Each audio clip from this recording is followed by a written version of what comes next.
I want to start this morning by reading you an account in the Bible. It's recorded in the book of Genesis, and it's something that happens to a man called Jacob. And just so you have some of the backstory, Jacob was a twin, talking about twins. And it says that he and his brother struggled against each other even in the womb. And when they were born, it was Jacob who came out second, and he was grabbing his brother's heel. And that's why he was called Jacob, because his name literally comes from the Hebrew root word meaning seizing by the heel, or supplanting, to take the place of another through force, scheming, and strategy. Sorry if your name's Jacob this morning, Jake. This was the story of this Jacob's life, actually. You know, back then, names really meant something. He was a schemer. He managed to buy his brother Esau's birthright as the eldest child for the price of a bowl of soup. He deceived his father Isaac into thinking that he was his older brother Esau in order to get the blessing that was meant for him. He deceived, he seized, and he fled in fear of what his brother might then do to him. But who knows that often the way we treat others is the way we get treated, right? And what happens to Jacob is that he gets tricked into marrying the sister of the woman that he really wanted to marry. And he ends up working for his father-in-law for 20 years before he took what he believed was rightly his, and he fled for home. You can read all about this in Genesis chapters 25 to 32. Life was a struggle for Jacob. And at this point in the story, behind him was his enraged father-in-law. Before him was his brother Esau, who he had heard was coming to meet him with an army. That's not good, is it? And it's here that we catch up with him. So I'm going to read to you from Genesis 32, if you're following along, starting at verse 22. It says, "During the night, Jacob got up, and he took his 2 wives, his 2 servant wives, and his 11 sons, and crossed the Jabbok River with them. And after taking them to the other side, he sent over all his possessions. This left Jacob all alone in the camp. And a man came and wrestled with him until the dawn began to break. When the man saw that he would not win the match, he touched Jacob's hip and wrenched it out of its socket." Yeah. Weird, right? "Then the man said, 'Let me go, for the dawn is breaking.' But Jacob said, 'I will not let you go unless you bless me.' 'What is your name?' the man asked. He replied, 'Jacob.' 'Your name will no longer be Jacob,' the man told him. 'From now on, you will be called Israel, because you have fought with God and with men and have won.'" What's all that about? So I want to talk this morning about the change that can come from the struggle. I mean, this is week 3 of our series Into the Stretch Zone. If you've missed the first 2 episodes, please go and catch up on YouTube or via our podcast. They're worth listening to. And we've already started thinking about why do we need to stretch and how uncomfortable, how painful it can be in the stretch zone as we step beyond where we are comfortable and we get into that place where we can learn new things and grow. Pain can alert us to what is wrong, remember from last week? And it can teach us how to live differently if we'll listen. And the point of this series is to enable us to build some resilience. That's the word I've been using. Physical, mental, spiritual resilience. That as we make that choice to follow Jesus, this is what it comes down to, we would grow in faith and confidence and would be willing and available to be used increasingly for God's divine plan. No matter what has happened to us in the past, no matter how much we think we have screwed up, no matter how incapable we feel in this moment, the stretch will begin to show us something different. Intrigued? I don't know if you spotted this, but within the word stretch is another word. You can find another word. You got it yet? It is test. You got it? With every stretch, within every stretch, there is a test. Stretches are testing. And the word testing means revealing a person's capabilities by putting them under strain. That's what it says in the dictionary. It says the means by which the presence, quality, or genuineness of anything is determined when it's tested. You know, it's what it says in the Bible. It says, even gold which can be destroyed is tested by fire. And so your faith, which is much more precious than gold, must also be tested so that it may endure. It needs to be tested to build resilience. Then you will receive praise and glory and honor on the day when Jesus Christ is revealed. So the genuineness, the quality, the ability of anything or anyone is only really shown when it is tested. You know this. Last week, our car went in for its MOT. Is it fit for the road? Is it fit for purpose? You only find out when it's tested. Thankfully, our car went through. Hallelujah! Last year, it cost us an awful lot to get it through. We weren't sure it was going to get through this year. But it did. Thankfully, it is fit for the road. Just because you say you know lots on a particular subject, you and anyone else won't really know how true that is unless you have been tested. That's why qualifications, certificates are treated with such importance, because they prove that you have been through the learning process and that you know what you're talking about. You know, for me, academia was a struggle. I can freely admit that. It was an ordeal that I tried to avoid if I could. But when I confronted that struggle, and when I committed to the process, hard as it was for me, I discovered actually that I was more capable than I thought I was. And it gave me an increased confidence. It really did. And God was able to move me from a career-wise, a job-wise, to a whole different level of working. You know, if only we could view the things that we struggle with as training opportunities. That's what they are. If only we could see them as the tests that they are, then maybe it would give us a greater willingness to commit and to persevere, because great change and great achievements always come after a great struggle. They really do. If you take the test out of stretch, what are you left with? It's not a trick question. The letters RCH. I want you to remember this. I want to say that those letters stand for radical, conquering hero. When you've been through the test, when you've dealt with the test, that is what you are. And you won't know that's who you are unless you submit to the test. Remember Gideon in week 1. Go and have a listen. So listen to these words from one of my favorite Psalms, Psalm 139. This is from the Passion Translation. It says, God, I invite your searching gaze into my heart. Examine me through and through. Find out everything that may be hidden within me. Put me to the test and sift through all my anxious cares. He's saying, in this stretch, will you alert me to those things that are getting in the way of my progress? Verse 24, see if there is any path of pain I'm walking on, and lead me back to your glorious everlasting ways, the path that brings me back to you. It's not over yet. We were just singing it. It's not over yet. Someone here needs to hear that word of hope this morning. It is not over yet, no matter where you are. You're still breathing, right? The psalmist is praying. He's saying, despite the chapters that have gone before, despite the struggles and the anxieties, God, I am trusting you to write the glorious chapters to come. Because that's what God does. I read an article this week. It said this. It said, nobody wants to hear the story of the man who was given everything. People want to hear stories of men and women who endorsed pain and turned their struggles into a gift.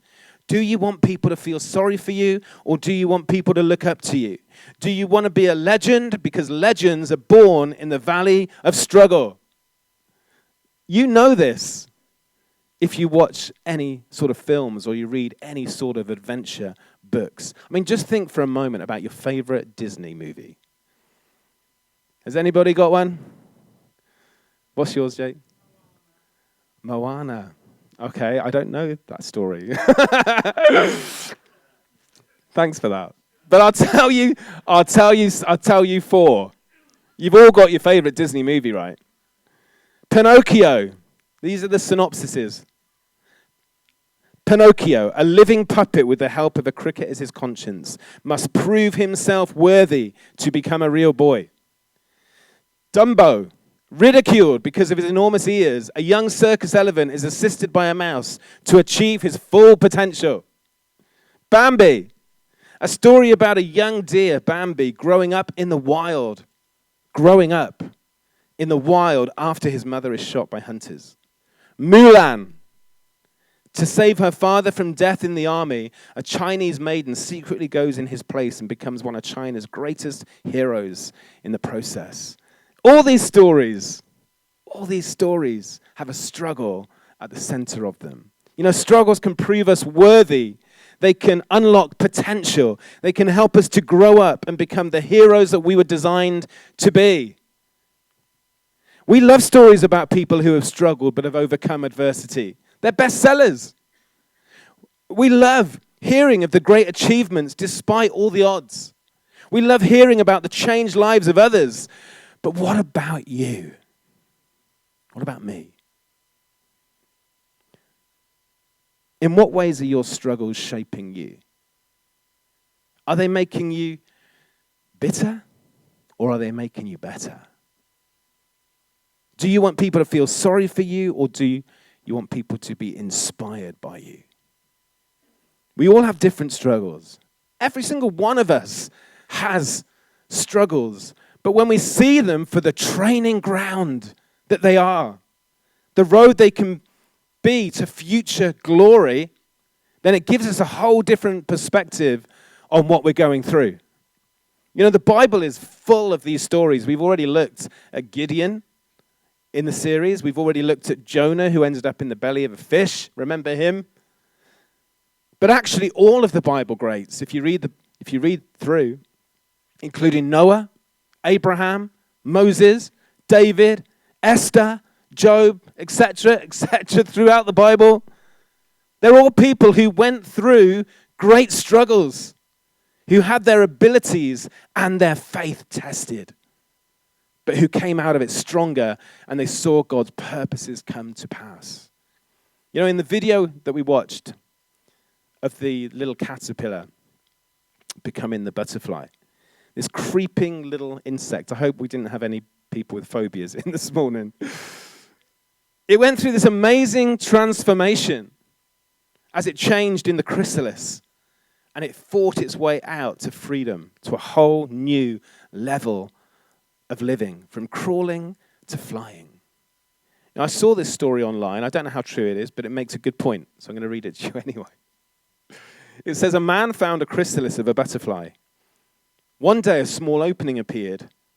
He sat and watched the butterfly for several hours as it struggled to force its body through that little hole. And then it seemed to stop making any progress. It appeared as if it had gotten as far as it could and it could go no further. So the man decided to help the butterfly. So he took a pair of scissors and he snipped off the remaining bits of the chrysalis. The butterfly then emerged easily, but it had a swollen body and small, shriveled wings. The man continued to watch the butterfly because he expected that at any moment the wings would enlarge and expand to be able to support the body, which would contract in time. But neither happened. In fact, the butterfly spent the rest of its life crawling around with a swollen body and shriveled wings. It was never able to fly. What the man in his kindness and haste did not understand was that the restricting chrysalis and the struggle required for the butterfly to get through the tiny opening were God's way of forcing fluid from the body of the butterfly into its wings so that it would be ready for flight once it achieved its freedom from the chrysalis. The story finished by saying, sometimes struggles are exactly what we need in our life. If God allowed us to go through our life without any obstacles, it would cripple us.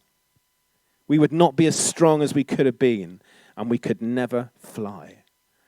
Maybe just like that caterpillar, we need to experience and go through some struggles to become who we are meant to be. I know I wouldn't be your pastor here today without the struggles that I've been through and that have shaped me, that have strengthened me as I've made that choice to trust God and keep going. Makes such a difference. So back to Jacob, who I read about at the beginning. Jacob, the man with the dubious past, who had deceived and schemed to survive, who had been through some struggles, believe me, but was still living with fear, and he was still trying to live by his own strategies. He was still trying to work it all out himself. What could God do with a man like this? Well, just before the account I read of this weird wrestling match that happened, we start to see a new Jacob emerging. He knows he's caught between a rock and a hard place. He doesn't know what to do. He can't go back. He doesn't think he can go forward. He feels paralyzed by regrets and what lies ahead. And in Genesis 32, just back a few verses from verse 9, it says this. It says, "Then Jacob prayed, 'O God of my grandfather Abraham and God of my father Isaac, O Lord, you told me, return to your own land and to your relatives, and you promised me I will treat you kindly. I'm not worthy of all the unfailing love and faithfulness you have shown to me, your servant. When I left home and crossed the Jordan River, I owned nothing except a walking stick. Now my household fills 2 large camps. Oh Lord, please rescue me.'" It wasn't so much the outside opposition that was the problem for Jacob. His father-in-law, if you read, he had come to an agreement with him. And what we see reading on is that when he finally meets his brother Esau, he showed Jacob amazing grace and a welcome back, a real warm welcome home. God's promise to treat him kindly had been true all the time. God's promise hadn't been the problem. It was Jacob's inability to trust him. The issue for Jacob that needed changing, it wasn't so much what was going on around him. That's where he thought the problems were. Actually, what he needed delivering from was what was going on inside him. It's the same for us. It was his self-will. It was his self-reliance that he needed delivering from. And this finally wrestling match that we read about. Jacob didn't even know who he was wrestling with initially. But he came to understand that he was wrestling with God. God could have overcome him at any point.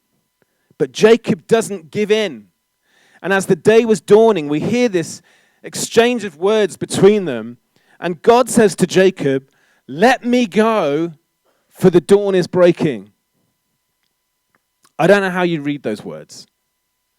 I was struck by this when I was reading it recently. Because Jacob did not let go of the man he was holding at that point. But what you see is he did let go of his sense of me. He was told, "Let me go. Let me go." The spirit of the age that we live in at the moment, I don't know if you noticed, but it's all about me. Not me, but it's all about me. It's all about me. It's about finding me. It's about being true to me. It's about putting me first. And that's how Jacob had lived. That's how he lived. And he was consumed with me. And that was his problem. That is actually what he needed to let go of. He needed to let go of me. Jesus said it as well. He said, if you want to be my follower, if you want to be my disciple, you've got to forget about yourself. You've got to die to yourself. Take up your cross and follow me. It's the same message. Interesting. Has anyone been watching Celebrity MasterChef this week? Am I literally the only one? No, a few of us. Good. I don't know if you noticed, there's a lady who's been on there this week, Vicky Patterson. If you don't know who she is, she's a reality TV star. I think she originally came from Geordie Shore, is that right? She was on I'm a Celebrity, Get Me Out of Here. This is a lady whose whole life is about promoting me, promoting herself.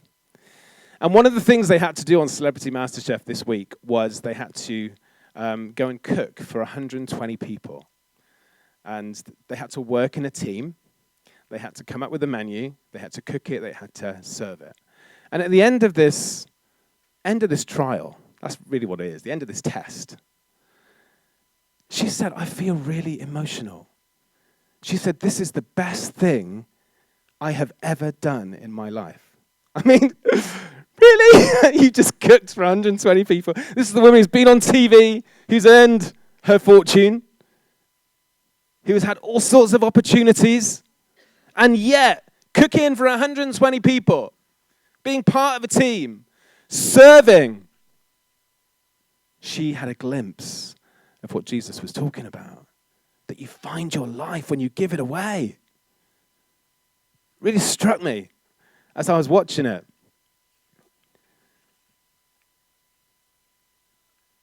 Do you know Jacob's response in that moment when he was told, let me go? He said, I will not let you go unless you bless me.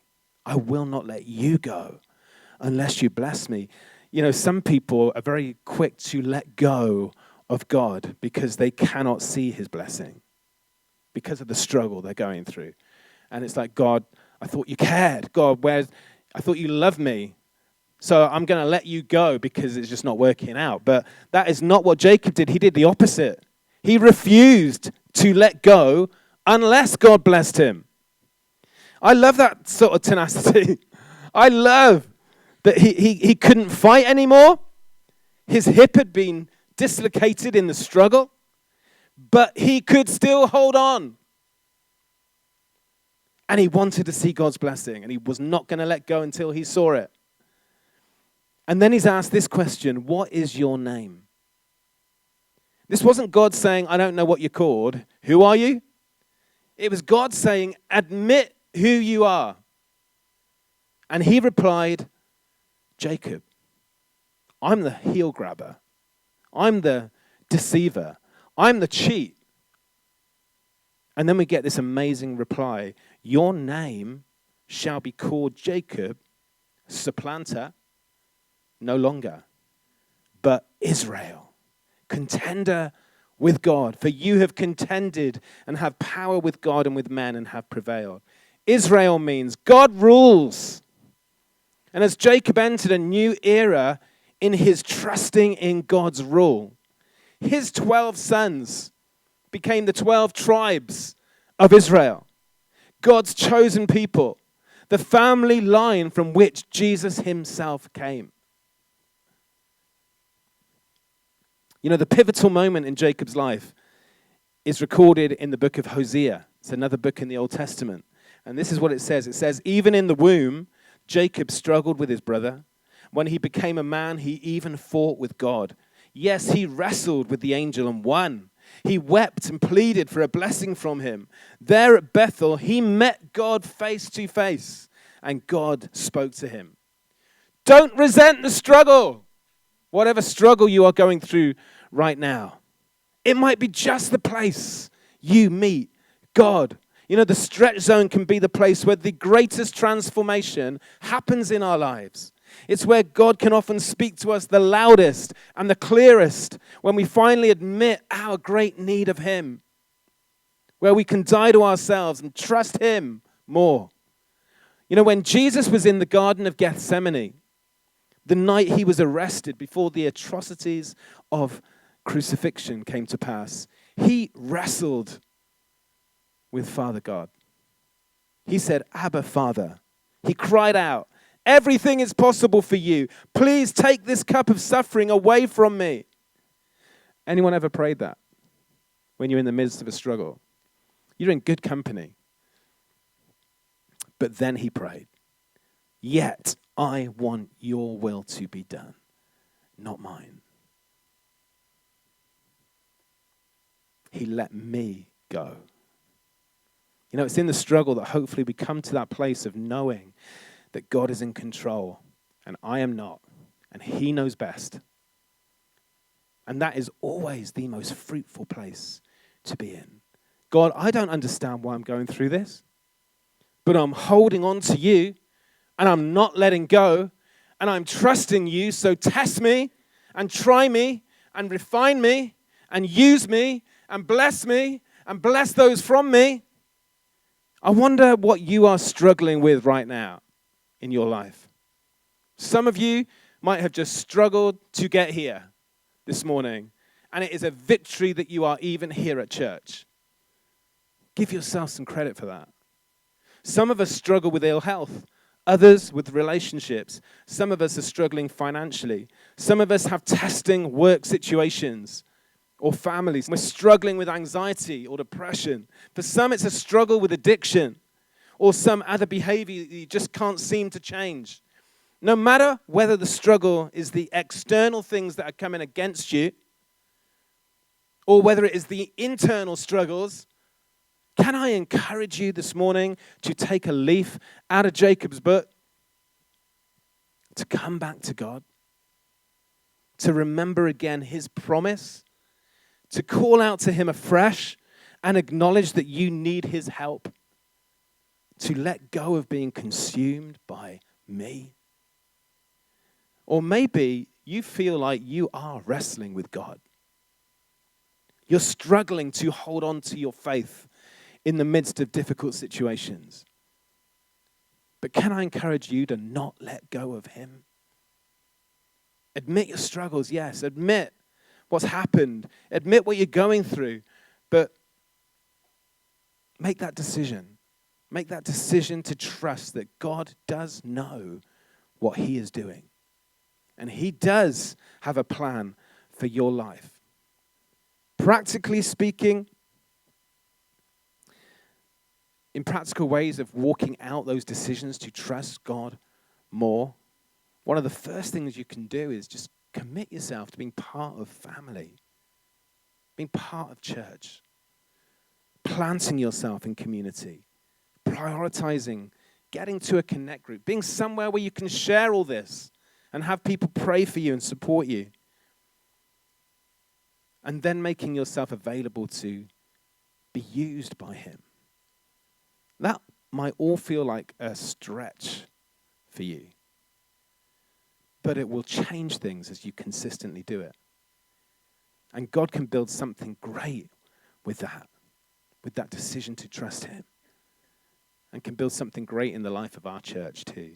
You know, Jesus in the Garden of Gethsemane, he made a commitment to trust in God's good, pleasing, and perfect plan. From that perspective, before he was crucified, it didn't look great. And yet it was great for us. It was great for us. And rather than just doing what felt most comfortable for him in that moment, we can now know that that isn't the end of the story for us. It wasn't for Jesus. On the third day, he rose again, right? There was joy to come. So regardless of what you fear from your past or what you fear in the future, God has it covered. And he wants to lead you in the way everlasting, to set you on his path of life. And though it might be a struggle at times, it is. Those struggles will achieve great things and great joy as we hold on to him. I've got one more verse for you this morning. This is from Hebrews 12, 1-4. It says, "And let us run with endurance the race that God has set before us. We do this by keeping our eyes on Jesus, the champion who initiates and perfects our faith. Because of the joy awaiting him, he endured the cross, disregarding its shame, and now he is seated in the place of honor beside God's throne.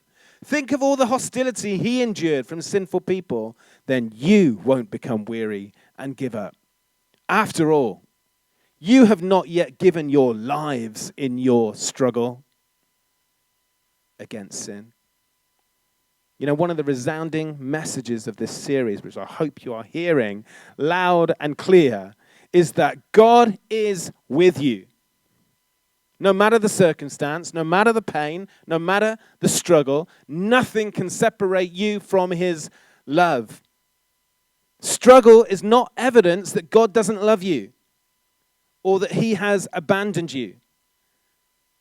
It's actually trusting in his presence and love in every circumstance, in every struggle, that is actually going to transform me. That's what's going to forge in me something greater. Lord, I will not let you go unless you bless me. Anybody else want to pray that with me this morning? Why don't we stand together?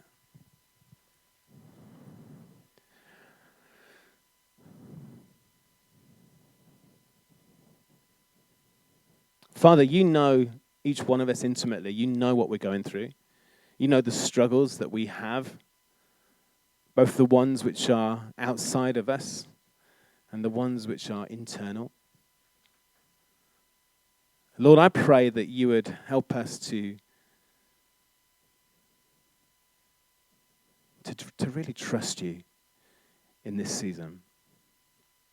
Lord, that even though we don't always understand, Lord, we don't have the full picture like you do. So, Lord, I pray that you'd help us to hold on to you, to not let go. Lord, until we see what it is that you are doing in us and forging in us. Lord, don't let us quit. Thank you, Jesus, that you didn't. Thank you that you went to the cross for me. Thank you that you died in my place. Thank you that you rose again, Lord, showing that even death does not have the final say anymore. And so, Lord, I just want to say once again, Lord, I trust you. I love you. I thank you. Lord, would you continue forging in me all that you want to change, all that you want to achieve. And Lord, may I see this struggle for the training ground it is.